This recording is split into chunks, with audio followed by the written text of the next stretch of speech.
Hello, this is the Fate of the Arts podcast, episode 1. I'm Anthony Etherin, and my guest this time is Jane Espenson. Hello. Hello, good to see you. It's very good to see you again, and it's very good to interview you again. I was looking earlier, and it was nearly 4 years ago we did the last one. Well, the world's been eventful in 4 years, but not so much the TV writing business. It's we're feeling a little stagnant here, so I don't know that there's much that's new. Oh, really? Well, we'll get on to that. Uh, in our last podcast, we talked a lot about wordplay and Buffy speak. I fanboyed over Buffy the Vampire Slayer far too much. I remember being quite excitable.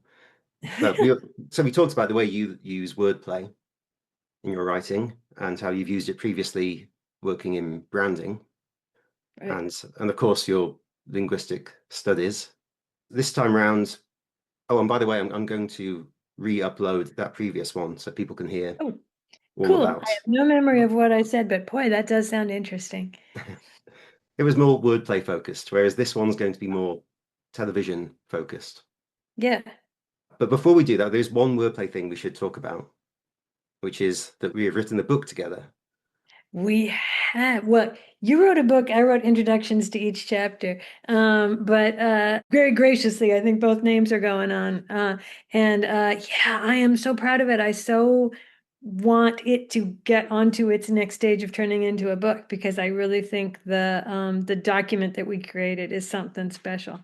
Yeah, and when you deserve the credit too, not just for the introductions, but because this book wouldn't have happened otherwise. That's Because right, I, it was my idea. Yeah, that's true. well, for years I had this notion I might do it someday, and I needed that. I needed a kick up the arse, which is what you Well, it provided. It came out of my experience reading your books, which is that I read them with a finger holding the access to the pages at the back, where you lay out very clearly what the constraints are under which you wrote each poem. And I was going back and forth and thinking, I'm using this the way someone would who's seeking an education in how you're doing it. Wouldn't it be interesting to write a book that lays it out that way? Here's how the constraints work, and here's how you might employ them yourself for your own amusement and artistic purposes. And I just thought that the book I'm looking for kind of doesn't exist. So let's see if we can set about creating it. And I that's what we've done, is a book that sort of goes through the constraints and sort of puts people on the ladder toward being able to attempt what it is that you do so beautifully. Yes, and of course you came up with the structure too. We've got the a tips section, so we've got your introduction, which is Right. a simple. This is the basic idea. Yeah. Then we've got an explanation of how to go about writing them, and then the special tips section for the trade secrets, if you like. Yes. And I love that. I love, you sit down and you start trying to write palindromes and you go, wait, do I start at the ends or the middle? And then you actually, in the tip, you point out like it sort of depends on the length of the palindrome. For short ones, you start in a different place than long. Anyway, it's fascinating. And I hope it comes out soon so people can crack it open and start creating. Yeah. Well, we're hoping sometime next year, 2027, but we don't 20. know yet. Watch this space. Yeah, So that's the plug. A plug for a book that doesn't exist yet. that's Um, right. And say the title so people can look it up when yeah. it's out. It's a very self-explanatory title, isn't it? How to play with words and Yeah. why. And why? I love that. Yeah. So if you're watching, listening to this in the future, you can search that title. Maybe you're listening to this in 2028 and it's already out. Let's hope so. Okay, with the plug now fully out of the way, let's get started. So on this podcast, I want to talk about different art forms and how they've evolved in recent times and what might potentially be their future in both negative and positive ways. Right. So yeah, so I'd like to get into that. But first of all, let's go further back first because I'd like to hear how you became a writer for the screen. I know that because you've studied linguistics, you clearly always had a fascination with language. Did you always want to write for screen, or did you want to be a novelist, or I mean, and when did all of this start? Yeah, this is a thing I always wanted to do, but it was really specific. I wanted to write for TV. It was not wanting to write for the screen. It was wanting to write specifically for TV. And I grew up in the era of, well, Star Trek, but also sort of the Norman Lear TV sitcoms, very progressive, a lot of half hour, but also hour. I loved, Lou Grant and detective shows, Columbo, that I'd watch with my dad. And so I would love TV, always knew I wanted to write for TV, always interested in dialogue. And so I think the interest in that and the going to school to study linguistics have more overlap than you'd think, because I've always been very interested in language at the level of the syllable, which also lines up well with your work, that I like the finest grain parts of dialogue, and not as interested in the big sweeping aspects of story, which is a perfect thing for TV because you're working as part of a team. So there are other people keeping their eyes on story. And I've been able to sort of not quite specialize, but certainly the thing I spend most of my day thinking about is dialogue. So TV's where I wanted to be. And I went to grad school, did other things, but always kept an eye on, is there an access to television? Because it looks like a closed door. At the time, there was one open door, which was you could pitch at Star Trek Next Generation. And I found out about that and immediately started working toward making that happen, and got in through that and the ABC Disney Writers Fellowship, which still exists in a little different form today, but at the time was a diversity program that was specifically looking for women and other underrepresented groups from outside of California, trying to bring in different voices. I don't know that that aspect of it still survives, but at the time that's what it was. So I got into that, and that helped me start getting employed in the system as it worked at the time. It's harder now to get on that ladder. That ladder leads to fewer rooms. Is AI going to dissolve the ladder? We'll see. Dissolve the rooms. Is it, how much is going to dissolve? I can't tell yet. Yeah, we're going to talk about AI quite a lot in this episode and in every episode I do, because that seems to be the big force Yeah. at the moment when we think about the future of art. So before AI showed up, so before just a few years ago, people were getting into your line of work in a very different way from how you did even then. So what other factors changed the way people got into TV writing? Well, streaming was the big one, that it went from being network, where your job, every network did things very much the same way. They would commission a bunch of pilots. They would pick the ones they liked best and shoot them all at the same time. And then the ones that got put on the air, where they commissioned a whole season, they would do hiring all at the same time. You'd have your meetings all at the same time as everybody else, and your job started in the spring. Everybody sort of had the same work schedule, and you'd work through the new year, start of the new year. So it's a big, long chunk of time, 9 months you're working. And then you'd have late winter, early spring off to do other things. And then we'd all go back to work at the same time. It was even though we thought of it as a very different job than a 9 to 5 job, it still had, in retrospect, a huge amount of regularity. You knew when you'd be working, everyone was working. Jobs would often last many, many years. I mean, most shows get canceled, but if you got on a show that was going to continue, you could expect, oh, I'm on a hit show, it's going to last a long time, I'll be here for 100 episodes. Now, 100 episodes would take 10 years. It's not going to happen. And you would stay employed all the way through, from the first meeting with the showrunner at the beginning of the season, where he would say, this is what I want to have happen this season, to your last episode going in front of the camera at the end of the year with all these episodes that have been all the way through post to that time. So you've been on set, you've been in the editing room, you've been watching the whole process. Then streaming happened. All the cards flew up in the air, and they came down in a new configuration that didn't seem to work very well, but sort of became solidified, which is that you would get hired at any time of the year, and you would be hired just to sit in a room. Later became remote. Now it's largely rooms again. But you would have a very specific task, which was you were going to break the episodes and write episodes. And when you turned in your script, you were done. So you would only be employed for a couple months at some random time of year. And you'd turn in your script, and the showrunner would be left to do all the set work and post-production with a very small, maybe one writer left at their side. Maybe they have to do it all themselves.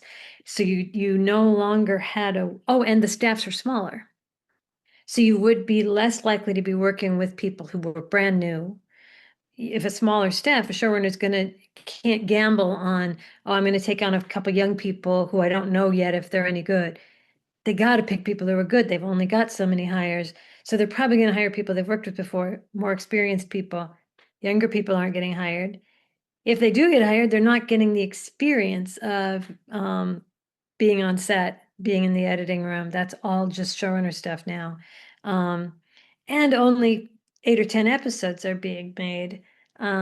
So there's less opportunity to tell the off concept episode. It's a lot less panic, at least in the job on staff, because there isn't that sense of, oh my God, we don't have an episode to shoot next week. That would tend to happen around Thanksgiving time, when all your lead time had disappeared. And there was a lot less sleepless nights on set. It's a very different job now, and there's just a lot less of it.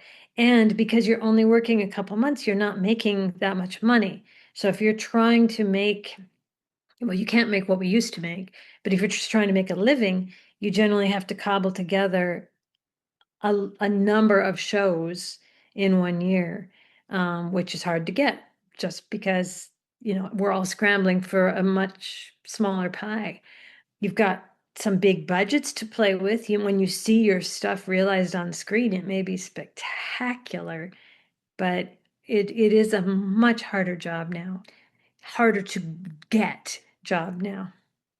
So the barrier for entry has got higher, you Oh, think? yeah. Smaller jobs, less incentive to hire people at the bottom of the ladder, and less obvious ways to climb the ladder because you're not gaining the experience that makes you able to become a showrunner. They're going to run out of people with showrunner experience, which I don't know how that solves itself. The Yeah. system doesn't feel sustainable right now. So some kind of new equilibrium may emerge. Yeah, the idea is a lot of people say how new media is allowing anyone to fulfill their dreams because the cost of entry is now so much lower. But of course, I can see how that would not apply to somebody who wants to be a screenwriter. It helped me, I would say, that with what I do, writing very obscure poetry, the fact the fact I could just put this online and on Twitter or wherever, and an audience would find it. I mean, that would have been impossible 20 years ago. So there That's are some a things, but I don't see how somebody who wants to write for TV could use social media that way. You actually can. And there was a brief golden age where it looked like this all may be a very good change. I wanted to talk about this. When streaming first started, there was talk of, oh my God, we're out from under the studios. Writers can own their own material. We never owned our own material, or not from very early days. Maybe we could make some kind of writer-owned studio, because yeah, the cost of entry is low. Anyone can afford to make stuff that's broadcastable quality. Not anyone, but a lot of people can afford to make stuff that's broadcastable quality now. Like, what if YouTube is the future of television? I had my own YouTube series, Husbands, that I ran, and I uh have it in my notes here. This is yeah, I mean that was the what the dream was supposed to be, was like, well, we can all just make our own material now. At the time, the number one interview question I still got always was, why didn't you do this on real TV? And my writing partner, Brad Bell, and I would try to explain, like, no, this is the future. This is what it's all going to be. And you know, everybody can get out there and make their own TV series and put it up there, and we won't have to take notes that are clearly angled to prevent us from offending sponsors, like it'll be a whole different business model. And it didn't ever take shape. That isn't what happened. Big companies came in and they ran it kind of the way the networks had, but with this new structure of the short seasons and all that stuff. And it just corporated right up, and it never turned into uh, every TV creator just running out and doing their own thing on YouTube. You certainly can. The YouTubers are awesome, and that is a good way. I encourage young writers who are trying to get in, like just create. yeah. But So do you think that there is still a future for that might still come back and become a big thing? I would love to see that happen. Yeah, I'd love to see um, some form of scripted entertainment that thrives outside the system of the big streamers. And I mean, I tend to watch sort of nonfiction things on YouTube, but I know the fiction things are out there. Boy, I'd love to see those really catch fire. I don't know enough about how that part of the business, if it exists, how it's doing. Is it thriving? Is there a little knot of scripted stuff on YouTube that I should know about? You Yeah, it's know, interesting. That's very yeah. interesting because I feel the same way. I love YouTube and people making their own content. But it's true that I also watch non-fiction things, and I don't hear much talk about web series. I don't see anything like that now, and that's kind of confusing because I don't know why I don't. Is it being suppressed somehow? What? Why aren't these I things have evident? no idea. Or is it just that, we've become used to the spectacle? It's not going to look like Game of Thrones if you're shooting it on your phone. Yeah. Uh, and of course, AI's just upended the bushel basket. So it means stuff I'm watching, seeing on YouTube is fiction now. It's entirely created. Uh, and people Nothing is are making real. it look like Game of Thrones on their phone. Oh my God, a dragon just landed on the 405. I suspect this isn't real. Um, is that going to turn into something? I don't know. I've gotten pessimistic.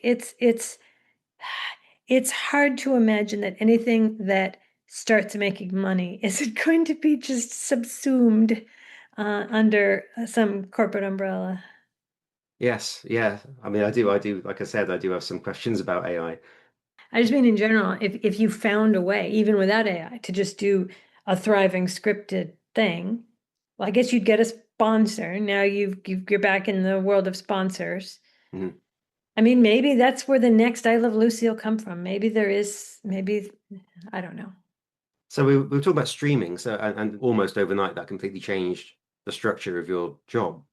Yeah, very quickly. Did it change on the level of how you started to write?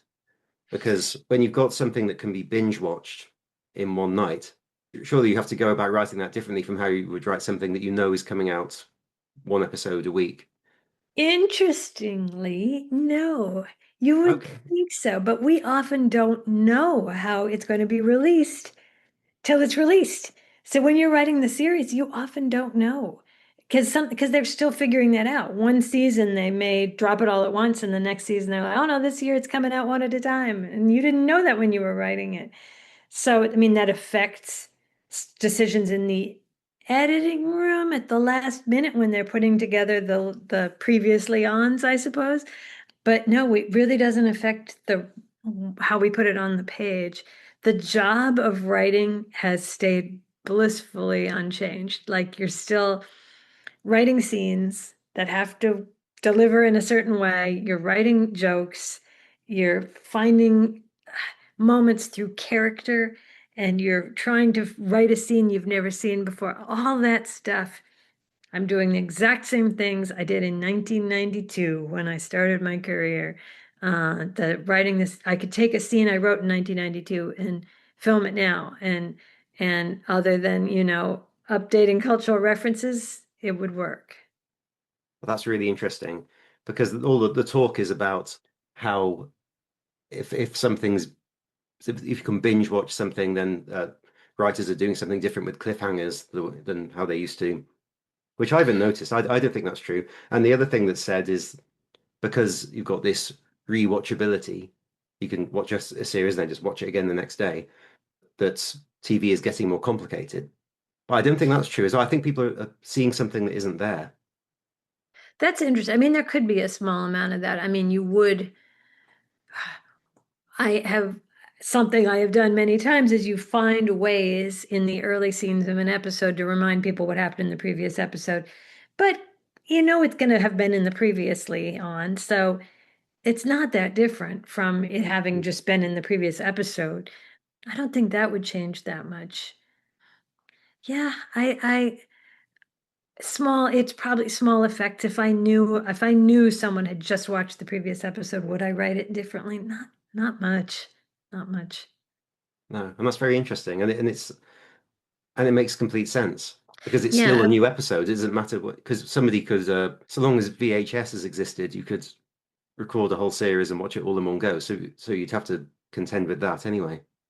yeah. When the first season of Husbands, at the time, people wouldn't watch a YouTube video longer than 2 or 3 minutes. So we just wrote a normal 28-minute episode and cut it into 10 chunks and called them episodes. And that worked great. And we knew people would just play them through, but we made sure that each one ended on a moment big enough to be the end of this little mini episode but it really wasn't much different from just writing it all the way through. And that's sort of the same issue, but writ large. In terms of the complexity of the stories that scripted television like entertainment tackles, um, maybe you could adapt a novel or a series of novels a la Game of Thrones more faithfully now because you do kind of know you've got a dedicated audience that is strapped in for a ride. Um, you're writing less to new viewers. There used to be a rule in network TV that on many shows they would tell us write these episodes so we could air them in any order. After all, they're going to be in syndication and they might get aired out of order. You don't want audiences to come in the middle of a thing they don't understand. Then shows started doing arcs. And now you got Monica and Chandler getting together on Friends, and that you want to watch it in order. So that started being ignored pretty early on. But that did used to be the rule, and obviously that goes away in streaming.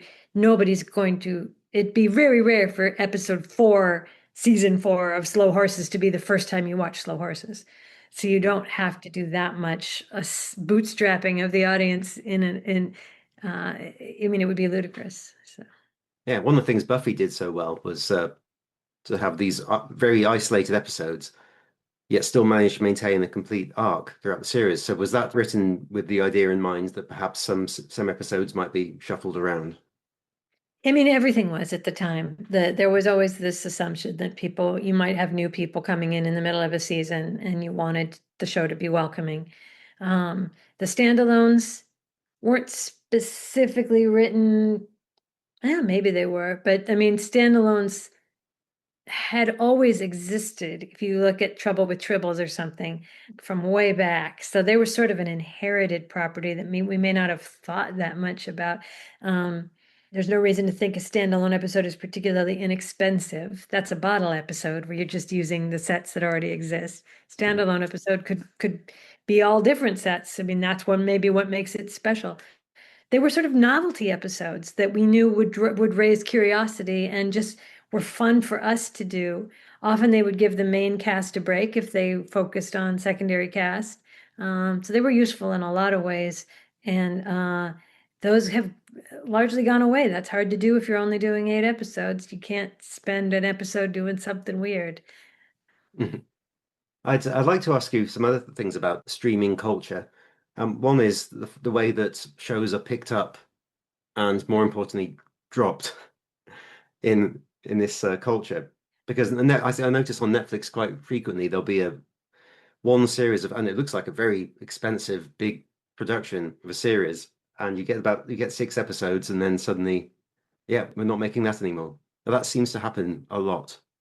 I know it's And always happened. Shows have always been cancelled, but it seems to be yeah, becoming. it feels different. And that's part of why I say I'm skeptical about if this new system quite works. It feels to me like there may be some aspects of streaming where they're still figuring out where the money making part is, and they're still kind of trying to demonstrate, trying to find the Game of Thrones, trying to throw a lot of money at the hope that something hits and quickly giving up if it doesn't in a way that doesn't feel sustainable. But I don't know. I'm not privy to the business decisions. Maybe this is all minutely calculated to minimize output, maximize input. I don't know. Maybe they're making money hand over fist, and those series somehow make sense in the model. Yes, I suppose it could be that they've made enough money, and but they don't foresee making a significant amount for the second series. So why not make the first series of something new? Right. But And the gamble. that's a shame. From an Yeah, artistic it point of view, is a that's a shame. shame. I mean, it feels to me like they're gambling. Is this going to be huge? If it is, it's going to make so much money that if you try that with 7 concepts and one goes, it's going to make so much money it pays for the 6 that didn't go. And maybe it does. I don't know. Yeah, it feels artistically unsatisfactory. And also, it does, clearly, if you look at all the comments online, it clearly does annoy audiences when this keeps happening. When they fall in love with the series and then it Yeah. disappears. Yeah, and that really sucks. And yeah, artistry, I mean, this is always a business. This has always been a business. Mm. But the wonderful thing about this business is that at the level of the showrunner, which is our boss, whoever we work for, they are generally there for the art. If you are in a writer's room, you don't talk ever about money. I mean, rarely. You are there talking about what's going to be fun, satisfying for the audience, satisfying for the creator, what's going to play to the theme and the message they're trying to get across. Um, what makes them laugh, what makes the whole room laugh. It really, the discussions are remarkably about art and the enjoyment of television, even as it's all in the service of making money for the business. People talk about this sort of nebulous phrase of the algorithm, that everything is determined by the algorithm. Well, that's very much a YouTube creator concept and not ever talked about, even in streaming. I've never heard anyone talk about the algorithm ever in my professional life. My guess would be that's people talking about what the algorithm is feeding them in terms of what to watch next. And we would never, I have not been in a room where anyone's talking about we need to do anything to how we're writing the show to make it more algorithm friendly to feed it to viewers. I've only heard it from the consumer side. But Yeah. I might just be, I'm not in those conversations. I mean, I purposefully have tailored a career where I don't have to worry about the business part of it. I've never been interested in show running. I did that one attempt at Husbands and we put it out on YouTube and it was glorious and fun.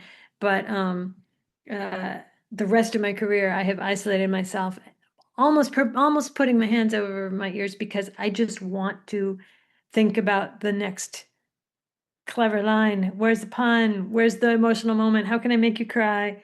Um, how can I write this scene? I don't even like going to sets and interacting with the actors because I'd rather think about the characters. Yeah. Well, I might make you cry now because it's time we started talking about AI.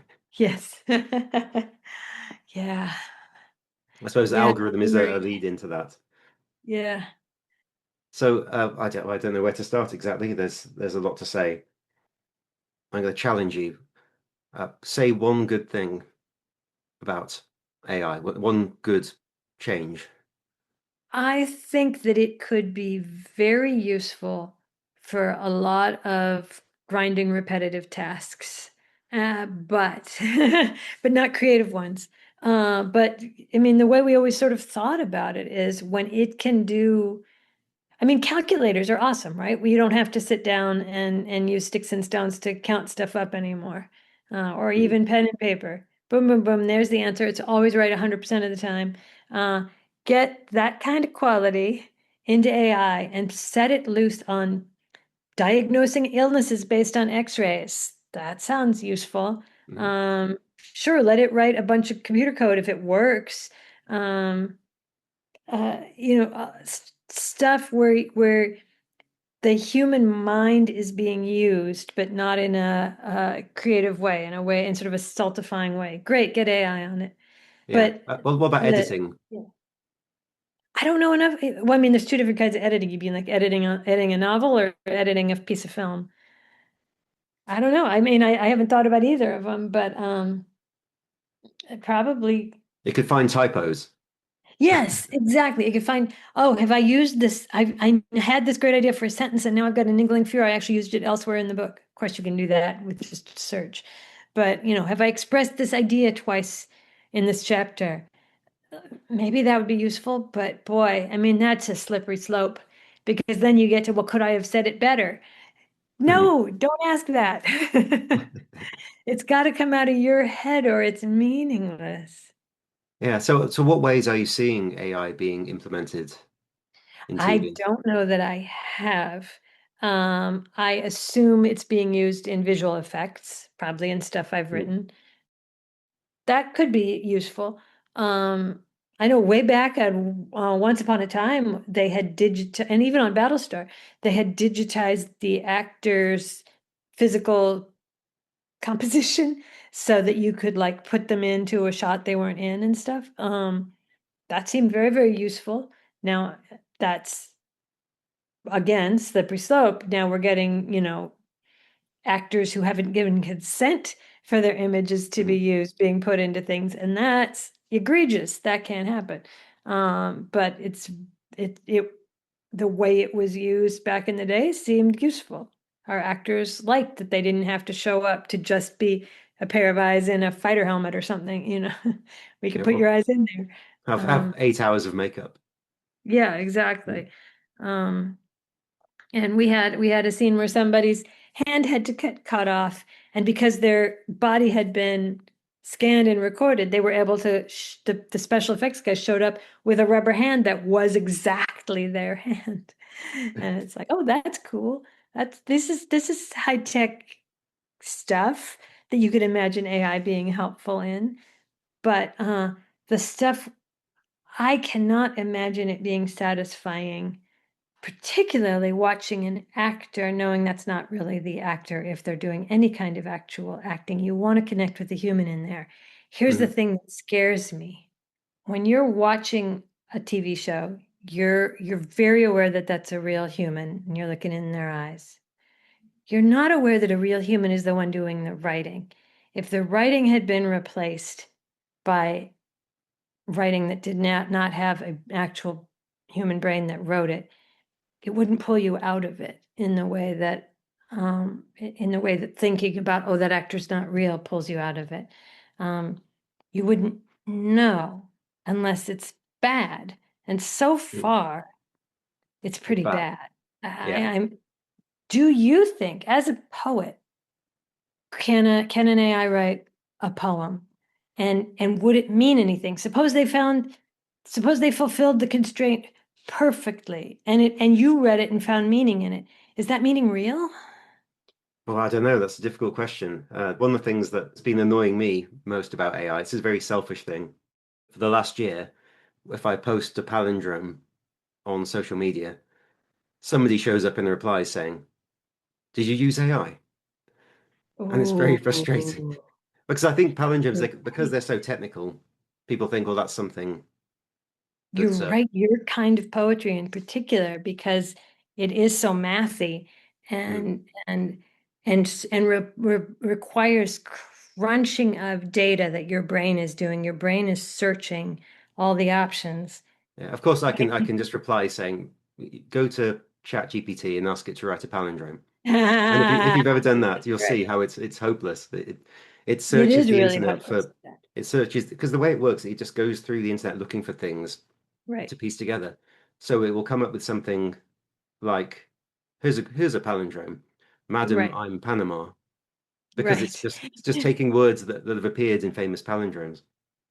So That's right. It's not good at that yet, but it seems like it should be able to get there. I'm worried about what it's going to learn how to do next. And it does seem like it could already do, well, I don't know, it can't count how many R's are in strawberry, but it seems like it should be able to give me all the two-syllable words with stress on the second syllable that rhyme with steed. Like a common of an overlay of what a thesaurus and a rhyming dictionary do done simultaneously. It feels like a thing we could imagine AI doing. cool. Um, Another thing to answer the question you asked. Recently, I was asked to judge a palindrome contest.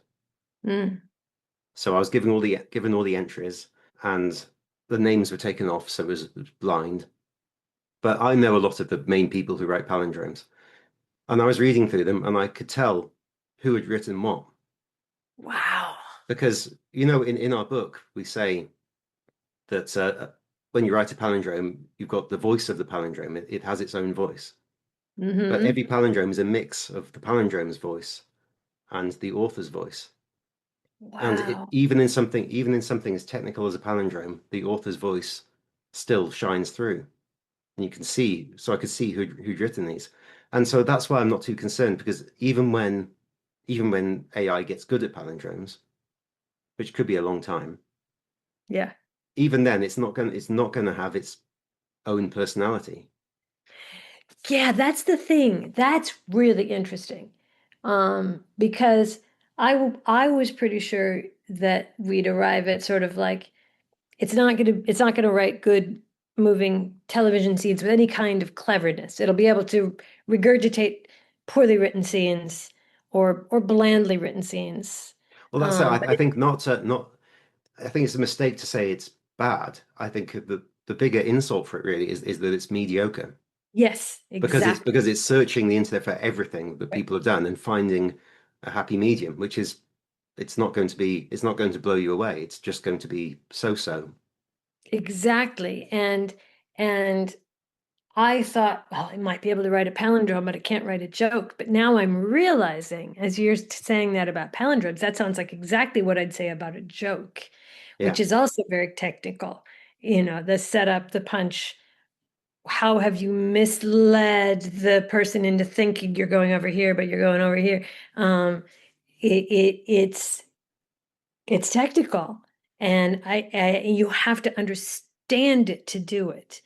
It sort of can't be done by rote. And I sort of thought, yeah, but maybe palindromes could be, but no, it sounds like they're much more like a joke. Um, Well, it's Interesting. yeah, because when like say reading these blind palindromes, you see their personality in it, which is something that AI can't adopt for itself. And I think in fact just the other day I saw a video about how should writers cope. It was when I was researching doing this interview, in fact.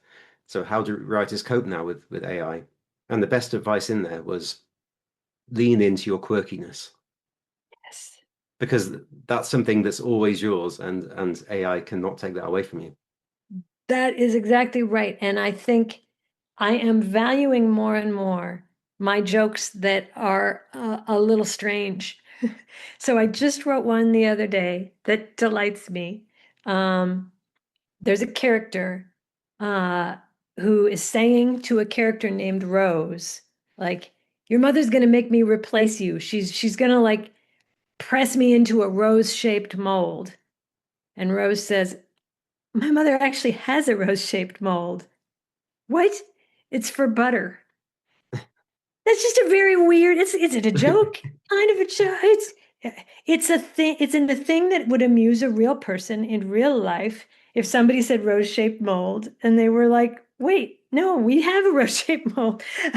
And I'm like, I love that line because I would never write it because it's funny in such a human way. Yeah, exactly, It's exactly. not a textbook joke. Yeah, that's exactly it. So Yeah. I love that advice, that lean into your quirkiness. This Yeah. is how this is a positive we can say about AI. It's AI can do all the boring stuff. Let's it allows us to lean into our quirkiness and to embrace what's discover, have a good think about what it is that makes you different from everybody else, and then make sure that's the main thing that you put into your art. Yes, I agree. Yeah, we have to make our voices stronger. Now, of course, I've been putting my voice into my writing for 30 years now, and AI has sucked it all up. It's read every script I've ever written. Could somebody say, write a scene in the style of Jane Espenson? God, shudder to think that somebody could do this now. This isn't even a future thing. I wonder Mm. what it would write. How much of my quirkiness is already in there and could be churned out again? It doesn't seem like it would be funny because I feel like you have to get it to be funny. I mean, that's what, if you want to make a character smart, make them funny, write them jokes Mm.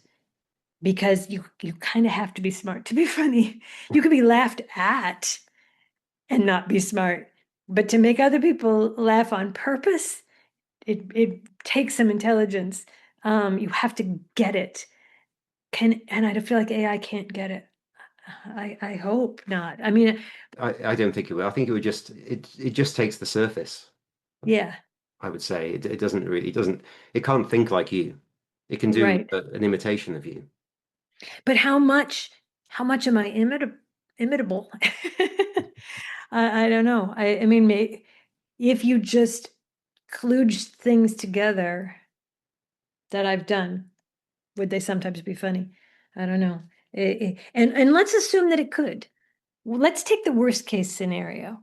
Let's imagine that it writes scripts where we go, oh, not only does this sound uh, plausibly like a human read it, I enjoyed it. It made me think. It maybe a poem, um, and you go, oh, this actually seems to have had some insight. At least it's giving me insight. It's hitting me in my feels and making me think things, even though the creator of this never had a thought in its mechanical head. Mm. What do we do then? Can we embrace that? Can we walk away with that meaning? Meaning, can we laugh at the joke, knowing that we get it and the person that wrote it, the thing that wrote it, didn't? What That's do you yeah, think? that's very interesting. I've a few times I've every so often just to see how it's progressing. I'll ask ChatGPT to write a poem, and I read one a couple of weeks ago, and there's one I can't remember the line, but there was one line in it that was really beautiful, Mm, but the rest of it was awful. right, So it was that was beautiful by accident, and there's something in that that yes, it's nice to find a beautiful line whether it's accidental or not, but that's that's hardly the makings of a great AI poet. You've got one beautiful line amongst right. lots of really mediocre lines. But not you, what someone could do is write a million bad AI poems and pull out the one line in each of them. There's a Yeah. million beautiful poems. I don't think that's actually how poetry works. But I'm thinking of Jackson Pollock now. I'm thinking of artwork where there's random chance in the paint splatters. Um, Interesting. And scary because I don't this is the opposite of how it's supposed to work. I don't want a future where AI is doing the art and we're left doing the mopping because it doesn't have arms to do mopping. So the mopping is left to us, and the Mhm. writing is all, the creating is all them.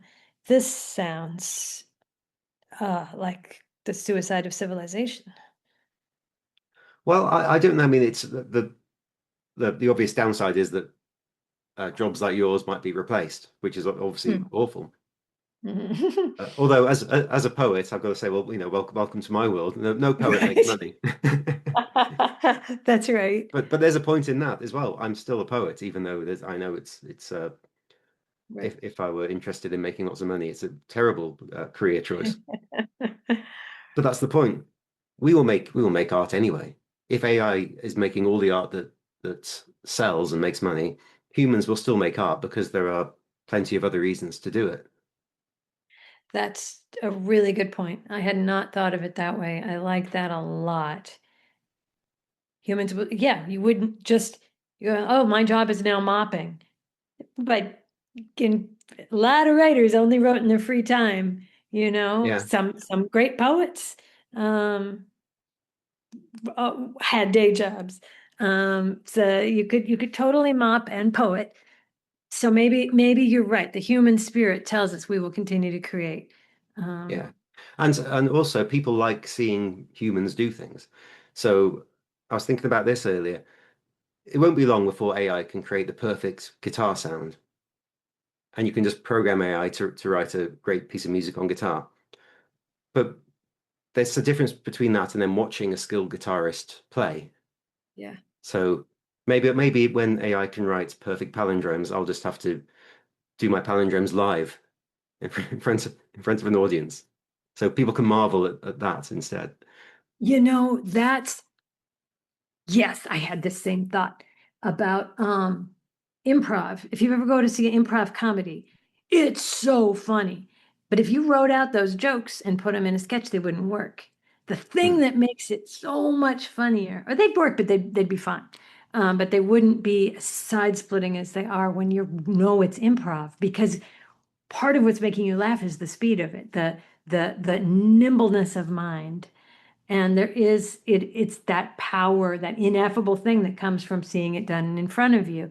Maybe Yeah, we will get back to some sort of morality plays in front of the church kind of version of art, where the way to watch to get the real enjoyment out of scripted entertainment is to go watch it be done live, and we get back to actual live theater or something, because it's the only way you guarantee that it's a real person saying it.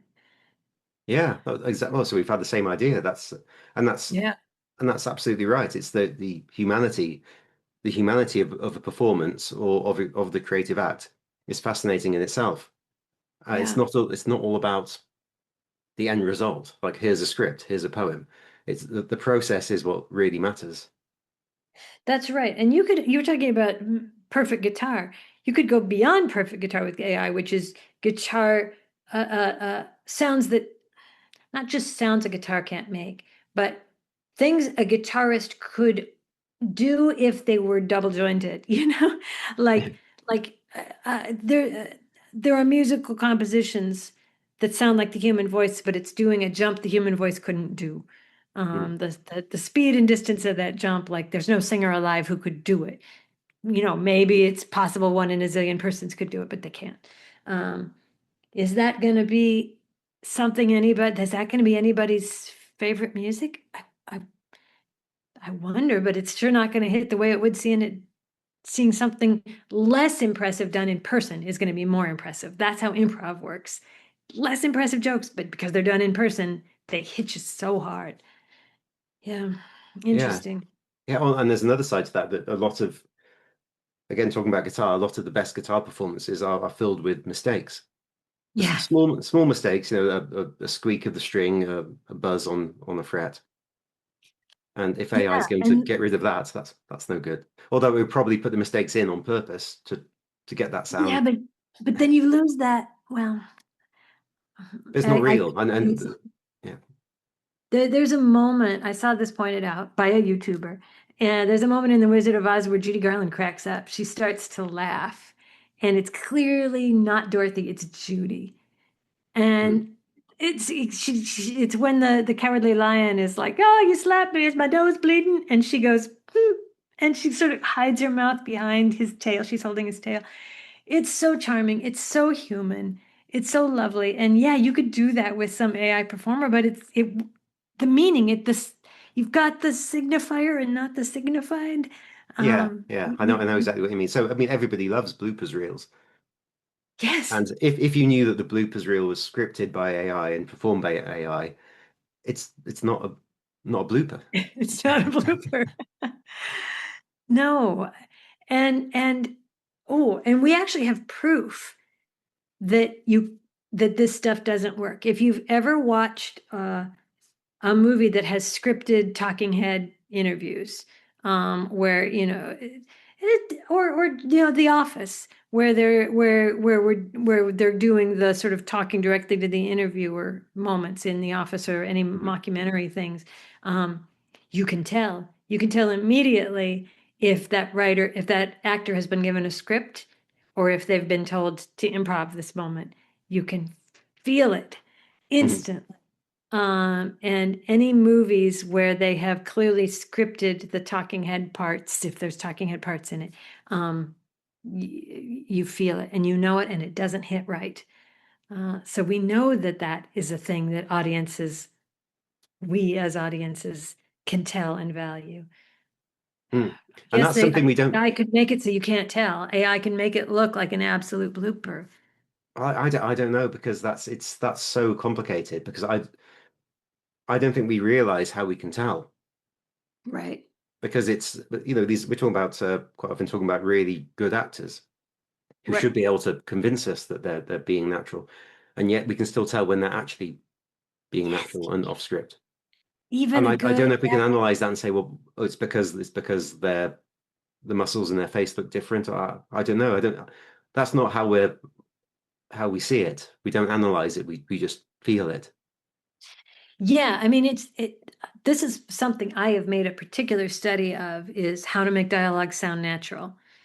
But it's sounding natural within a continuum, where it's very hard for an actor, even a very good actor, to say a line where you honestly think they just thought of it. There's a certain amount of artifice in acting generally, and you just accept that much. And when they actually break character, you can see it and you can hear it in how they speak. And human speech is so messy that you wouldn't want to write it that way, because if we would lose the meaning in just the forest of corrections and stumbles and all the terrible things we do when we're actually speaking. Um, I think this all adds up to, oh my God, if AI is able to master that, will it be, will AI be able to do improv? That's my question. And I worry that it will, but it won't hit. So then what? Yeah, we'll do it, but nobody will be interested or impressed by it because the whole Yeah. thing about that, a bit like a blooper, is that you're seeing something real, and that still matters.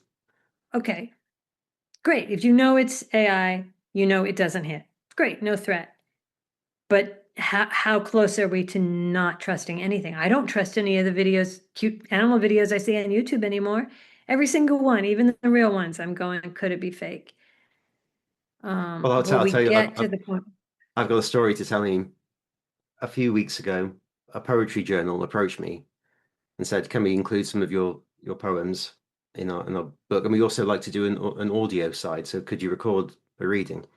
So I read a couple of poems and recorded it and sent it off to them. I feel bad I'm telling the story, and the person who involved in this might listen to this. But he replied back saying, "We asked you for a real human recording," Oh my God. and I had to say, "No, that's me. I obviously just sound like a robot." I don't. He'd assumed. Wow. We had a laugh about it afterwards. But that shows the kind of paranoia that we have now. Yes. Oh, that's fascinating. Yet you have a very plummy, desirable accent. You have the accent people want to have. So- That could be it. That makes perfect sense. Yeah, that's to an American ear, you have the oh, fancy British person accent. Yeah, interesting. Yeah. So Oh, yeah, I don't yeah. know whether. Well, this is the thing. This is the other side of it. I didn't know whether to feel like it was a compliment or an insult because a lot of AI voices are very they enunciate clearly and they sound very actorly. Yeah. But at the same time, they don't sound human. So I don't know. I know, and for poetry, for poetry, we're like emotion is your business, and they're like, you don't sound like a real human, but I'm Yeah. expressing humanity's core thoughts. Uh, yeah, that's so funny. No, I think it's a compliment, but yeah, but that's the world now. Is nobody trusts anything. We're not going to know when to laugh. We're not going to trust real improv. That's what's going to stop hitting in my fears because we assume it's fake. Oh, well, like no one could have come up with that fast. That I am hearing that more and more. I saw someone on Blue Sky saying that they assumed that that the problem was going to be their students doing everything through AI.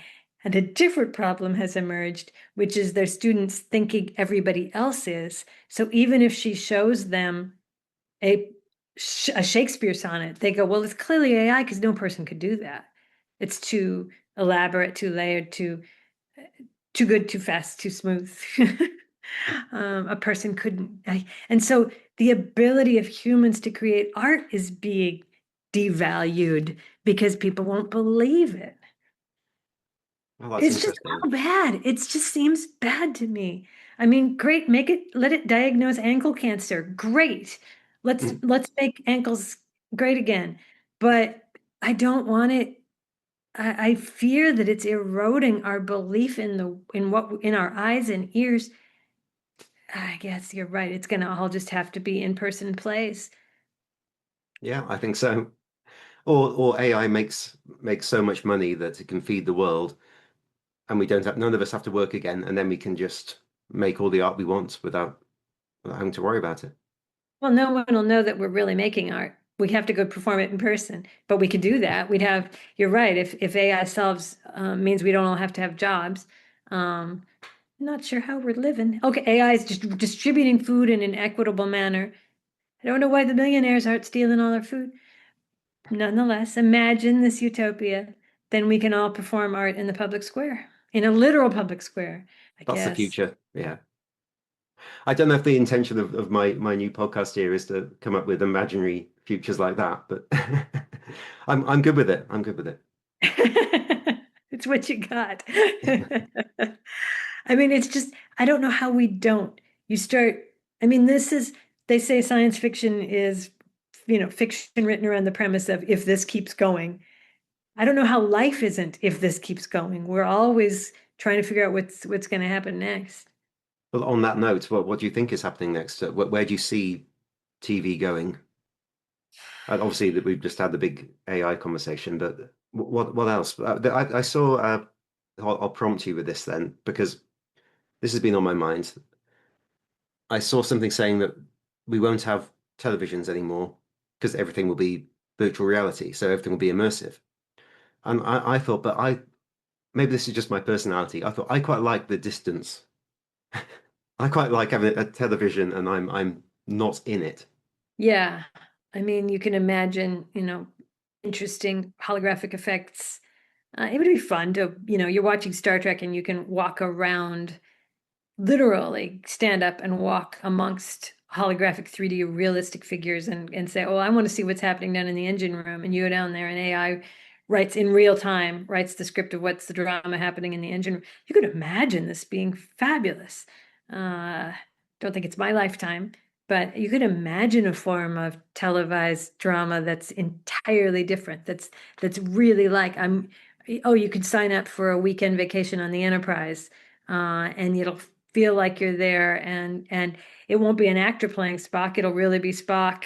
Um, really, really be. I'm making air quotes. Really be Spock. Um, it could be very, very exciting. Don't think it's our lifetime. Here's my thing, and maybe this is just because of the age I'm at, but I think it's more because of the age we live in. Just right before I logged in for this Zoom conversation, I was watching videos of horrific violence. ICE has shot and killed someone in cold blood in the street, a US citizen. And it's time to flee the country. And terrible things are happening, and nobody should worry about the future of television. If you need to get to safety, get to safety, then we can worry about the future of television. I felt like I needed to say that. Now, assuming everyone listening is now in a safe place, you're all in Australia or somewhere, now we can worry about TV. I like to think that the skills we learn as TV writers, the skills we bring to TV writing, will work in this new future where we're all writing plays in the town square. And beyond that, I can't imagine. I mean, I guess it's the same skill. We all have the same skill to write these scenes, whether we were born in the age of television or long before or long after. It'll get employed somewhere. Am Yeah, I thinking, is your question more about what's going to happen 2 years from now? Because I seem to be thinking in centuries. it was open. If you want to go 1 year ahead or 100 years ahead. 1 year ahead, we're okay. It'll be much like it is now, I think. We'll be Yeah. writing on these short-term TV series and having to cobble together a work year out of 5 different shows. I've found something unexpected that might be useful guidance, which is when work started getting difficult to find for every single writer out there, I thought about what seemed to be parts of the business that always are up and working. And I had my manager reach out to Lifetime and said, are you looking for a writer who will go in and rewrite TV movies to give them the Espenson dialogue punch? And they were. I sort of created the job by offering to do the job and started doing Lifetime movie rewrites, which has been delightful. It is a fun job, and it is turned into, as these things often do, it's turned into much more. It's turned into where I'm getting opportunities to work with amazing people doing really interesting projects that are going to air on Lifetime, but have a very unusual pedigrees that I can't talk about yet. But get out there and make a job. Observe the business, observe where they could use someone with your skills, and go see if you can carve a little cave for yourself there. Yeah. Well, that's great. Because Great. That's great yeah, advice. yeah. And it leads nicely into the next question, which is the last question. Uh, I think you might have already just answered it. What advice would you give to somebody who's just starting out in your business now? Yeah, it would be, well, for one thing, sort of take any advice from me with a grain of salt, first of all, because I've been doing this for 30 years. So the world in which I got into this business is a totally different world than is out there now. We used to write specs for existing shows. You'd write an NYPD Blue, and and it would be used as your calling card to get hired on Buffy, you know. And and you'd sit in this room for 9 months. It's just not how it happens these days. So look around, get the sense of the business the way it is now. Um, talk to people in the business, talk to young people in the business, see how they got in, find people on Blue Sky and ask them how they got into the business. Good chunk of them will tell you, what's their advice. I know writers, I do sort of WGA mentor stuff. One of the people I'm mentoring started getting attention as a young writer because she had that amazing Twitter feed that sort of did West Wing type dialogue for the current world. There are people out there creating things in their little corners of social media that are getting attention because they do something so well. So who's writing those verticals? Like, look into jobs there, put stuff out on YouTube, put stuff out on Blue Sky. Just be creative anywhere you can find to do it. If that opens doors to meeting people who are working, exploit that, get to know them, take them to coffee, or just ask them, can I DM you a question about the business? Just ask everybody, sniff in every corner, try every avenue you can. That was always important because even back in the day when this business made a lot more sense, everybody got into it in a different way because there was never really a good, like, get this degree and that degree will mean you get an entry level job. It never worked like that. It was always a matter of scrambling and finding some weird way in. That's very good advice in general, not just in your line of work. I think as an artist, no matter what you're doing, there is no clear way in. You just have to try out as many things as you can and Yeah. expect to fail a lot. Yes, and you can't. I know so many people who like they write one script and they don't get the feedback they wanted and they sort of give up. No, write 5 scripts before you give up, and listen to advice. Don't be sure that your first thing is brilliant. Your first thing's not brilliant, and that's okay. Keep writing, keep trying, and be ready. So if you reach out to some TV writer and you strike gold, and they say, "Yeah, send me something. I'll show it to my manager." Have something ready to go. You should already have the really polished script that you think is ready to be read. Maybe it is, maybe it isn't, but have it ready to send so you don't go, "Oh, okay, yeah, I'll get back to you in 3 months." No, the iron is hot. Hit it. And on that note, thank you very much, Jane. It's always good talking to you. And I think Anthony, this was and good. I think this was a good fun opener to the new series. So thank you. we got in a little loop in the middle where I was just churning in a panic loop that could probably be edited down, but but it was a very authentic panic loop. It was And human, and we need to emphasize the human. that's right. That's right. Don't polish this so much that everyone will think we were robots. They already think you are. Yes, this was delightful, and it's given me a lot to think about.